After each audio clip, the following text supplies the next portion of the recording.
नमस्कार, मी ज्ञानेश्वरी रेसिपीमध्ये सर्वांचं खूप खूप मनापासून स्वागत करते। आज आपण बटाट्याच्या स्लाइस बनवलेले आहेत, म्हणजेच इथं चिप्स बनवलेले आहेत। हे चिप्स बनवताना काही टिप्स मी वापरलेल्या आहेत आणि त्या टिप्स खूपच जास्त युजफुल आहेत महिलांसाठी, त्यामुळे व्हिडिओ शेवटपर्यंत नक्की बघा। आणि त्या अगोदर एक महत्त्वाची टिप तुमच्यासोबत शेअर करते। घरामध्ये ग्रंथ असतील तर अशा प्रकारची ही कॉटनची पिशवी सगळ्यांकडे असायला हवी, जेणेकरून ग्रंथ असतात त्यावरती अजिबात धूळ बसत नाही आणि व्यवस्थित हे पिशवीमध्ये छान व्यवस्थित राहतात। तर सगळे ग्रंथ एकत्रच मी ठेवलेत। पिशवी थोडीशी मोठी शिवलेली आहे, बघू शकता। खूपच छान अशी पिशवी कॉटनची छान अशी तयार झालेली आहे। यासाठी घरामध्ये उपयुक्त असलेल्या काही टिप्स आणि ट्रिक्स मी दररोज शेअर करत असते आपल्या चॅनलवरती, त्यामुळे चॅनलवर नवीन असाल तर चॅनलला सबस्क्राईब करा आणि व्हिडिओला लाईक करायला विसरू नका। कमेंट नक्की करा, व्हिडिओ कुठल्या गावातून किंवा कुठल्या शहरातून बघत आहात ते कमेंट बॉक्समध्ये कळवा। सगळ्यात महत्त्वाचं, आपण चिप्स बनवायला बटाटे घेऊन येतो तेव्हा जाडसर असे हे मोठे बटाटे आहेत, यावरची साल पातळ असणं खूप गरजेचं आहे। नवीन बटाटे असतील तर नक्की साल जी असते ती पातळ असते।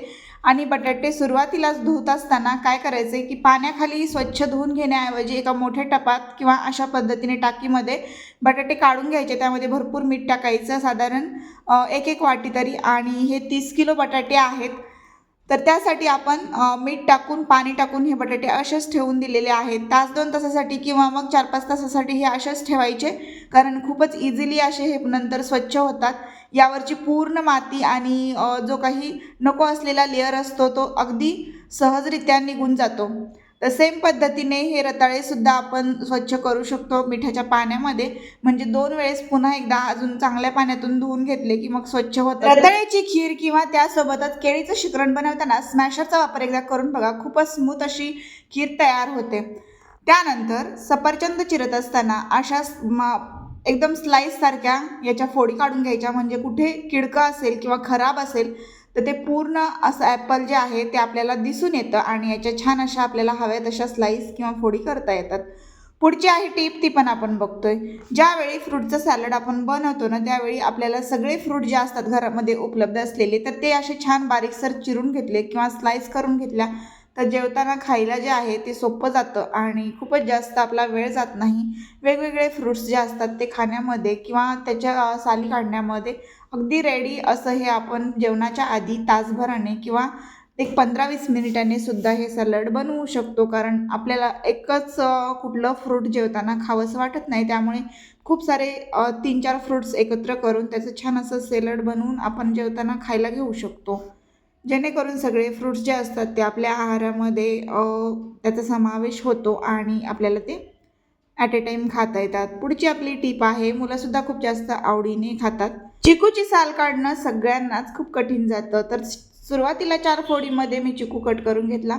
सेंटरचा पांढरा पोर्शन आपण एका नाईफने काढून घेतलेला आहे आणि त्यानंतर बिया पण काढून घ्यायच्या आणि एक चमच्याचा वापर करायचा आणि आतमधला गर अगदी सहजरित्या अशा पद्धतीने काढून घ्यायचा। जशा मी स्लाइस केल्या आहेत, सेम स्लाइस ज्या आहेत त्या तशाच घेऊन आपण यापासून मिक्स ज्यूससुद्धा घरच्या घरी छान असा बनवू शकतो। खूपच छान अशी टेस्ट येते याला आणि अशा प्रकारे मी चिकूचा सुद्धा पूर्ण गर काढून घेतला आहे, बारीकसर अशा याच्या फोडी करून घेतलेल्या आहेत। चला मग पुढची आपली काय टिप आहे ती आपण बघूया। सगळे फ्रूट आपल्याला एक एक खाणं शक्य होत नाही आणि त्यासोबतच सालीसकट फ्रूट असतील तर मग आपण खाणं टाळतो, त्यामुळे अशा प्रकारचं सॅलड बनवलं तर फ्रूटचं सॅलड आपल्याला नक्कीच दररोजच्या जेवणात तर उपयोगी आहेच, पण नंतर आपल्याला ज्यावेळी उपवास वगैरे असतो ना, त्यावेळीसुद्धा आपल्याला या सॅलडचा खूप जास्त फायदा होतो। चवीला अप्रतिम असं लागणारं हे मिक्स फ्रूटचं सॅलड आपण छान पद्धतीनं बनवले, अगदी घरगुती पद्धतीनं, कारण आपण घरातलं जेवण बनवतोय त्यामुळे घरातल्या पद्धतीने सगळे पदार्थ आपण बनवत असतो। त्यानंतर इथे मी उपवासाची जी थाळी आहे ती तुमच्यासोबत शेअर करते आहे। तर इथं मी जे पदार्थ बनवलेले आहेत ना, तर ते मी इथं तुमच्यासोबत शेअर करत आहे। तर इथं मस्त अशी रताळ्याची खीर तयार झालेली आहे, बघू शकता। आणि याचं टेक्स्चर तुम्ही बघू शकता, एकदम स्मूथ झाल्यामुळे काय होते, रताळे शिजवताना ना एकदम मऊसर शिजवायचे, म्हणजे अशा प्रकारची मऊसर खीर तयार होते। यामध्ये चमचाभर तूपसुद्धा मी टाकलेले, साखर चवीप्रमाणे टाकायची आणि दूध घालायचं, सगळं व्यवस्थित स्मॅश करायचं, पुन्हा गरम करायची गरज लागत नाही। छान पद्धतीने तयार झालेली आहे रताळ्याची खीर। तर जशी मी सांगितली तशी स्मॅशरचा वापर करा आणि एक वेळ छान अशा पद्धतीने ही रताळ्याची खीर अशी बनवून बघा. चवीला अप्रतिम अशी तयार झालेली रताळ्याची खीर आवडली की नाही नक्की सांगा आणि या टिप्स तुम्हाला आवडल्या की नाही सांगा. बटाट्याचे चिप्स बनवत असताना काही टिप्स आहेत महत्त्वाच्या, ते शेअर केलेले ते तुम्हाला मी सांगते. मिठाच्या पाण्यामध्ये 3-4 तास बटाटे छान भिजत ठेवले आणि जेणेकरून काय होतं की साल सहजरित्या निघते. बटाटं पाण्यामध्ये ज्यावेळी ते भिजलं जातं त्यावेळी साल निघणं खूप जास्त सोपं जातं आणि यावरती जे किडका पोर्शन असतो ना तो पण आपल्याला सहजरित्या काढता येतो, कारण की बऱ्याच वेळा नवीन बटाटे असतात आणि त्यावरचा किडका पोर्शन जो आहे तो दिसून येत नाही. त्यामुळे जास्तीत जास्त आपल्याला ते बटाटे जितके पाण्यात ठेवता येतील तितके ते पूर्णपणे क्लीन होतात आणि त्याचा किडलेला पोर्शन किंवा मग जिथे होल असेल, जिथे किडका पोर्शन असेल, खराब असेल, तो सहजरित्या दिसून येतो. सगळ्यात महत्त्वाचं, बटाटा आतमध्ये खूप वेळा खराब असतो, कारण की बऱ्याच वेळा आतमध्ये लालसर पडलेला, काळपट पडलेला किंवा एका वेगळ्या प्रकारचं त्यावरती स्पायडरसारखा आकार तयार झालेला असतो आणि तो बटाटा चिरल्यानंतरच तो लक्षात येतो. त्यामुळे प्रत्येक वेळी बटाट्याचे चिप्स बनवताना काही टिप्स लक्षात ठेवणं खूपच गरजेचं आहे, जेणेकरून एखादा जरी बटाटा आपल्या चिप्समध्ये तशा पद्धतीने मिक्स झाला आणि त्याचे चिप्स आपल्या पूर्ण चिप्समध्ये मिक्स झाले ना, तर काय होतं की ते पदार्थ नंतर खूपच लवकर खराब होतात. ते चिप्ससुद्धा काळे पडतात आणि काळे जरी नाही पडले तसेच ते राहिले तरी त्यावरती जे काळे डाग येणार असतात ना ते येतातच हळूहळू नंतर आणि ते पिवळेसुद्धा पडू शकतात. चिप्स जे आहेत ते जसेच्या तसे अजिबातच राहत नाही. एक चिप्स डॅमेज झालं तर त्यामुळे बाकीचे खूप सारे चिप्स जे आहे ते खराब होतात. त्यामुळे एका बटाट्याची व्यवस्थित क्लिनिंग करणं, त्यावरची साल काढणं खूप गरजेचं असतं. त्यानंतर मी इथे लगेचच पाण्यामधल्या बटाट्यांची साल काढून घेते आहे त्यामध्येच आणि नंतर दुसऱ्या एका पातेल्यामध्ये टोपल्यामध्ये त्याला ठेवते आहे. तर त्यामध्ये सुद्धा पाणी घालायचं लगेचच, नाही तर बटाटा लगेच लालसर किंवा काळपट पडतो आणि बटाटा काळपट पडू नये यासाठीच आपल्याला कायम बटाटा पाण्यातच ठेवायचा आहे. साल काढल्यानंतर सुद्धा आपण बटाटा पाण्यामध्येच ठेवतो आहे आणि ज्या पाण्यातून पुन्हा बटाटा बाहेर काढणार तर त्यामधून सुद्धा स्लाईस जेव्हा करणार ना तर त्या स्लाईससुद्धा आपल्याला लगेच पाण्यामध्ये टाकायच्या आहेत, जेणेकरून कुठलाच बटाटा जो काळपट पडत नाही जोपर्यंत तो शिजत नाही. त्यामुळे पाण्यात ठेवण्याची ही प्रोसेस जी आहे ना ती मिठाच्या पाण्यातच ठेवावं असं पण नाही आहे, पण आपण तुरटीच्या सुद्धा पाण्यात त्याला ठेवलेलं नाही. ते का ठेवलं नाही मी तुम्हाला नक्की सांगते, कारण की गेल्या वर्षी जेव्हा तुरटीच्या पाण्यामध्ये मी या बटाट्याला चिप्सला ठेवलं होतं तेव्हा ते बटाट्याचे चिप्स जे आहे ना ते खूप जास्त पातळ होण्याऐवजी खूप जास्त असे जाडसर झाले होते आणि तुरटीमुळे अजूनच ते जास्त कडक झाले होते.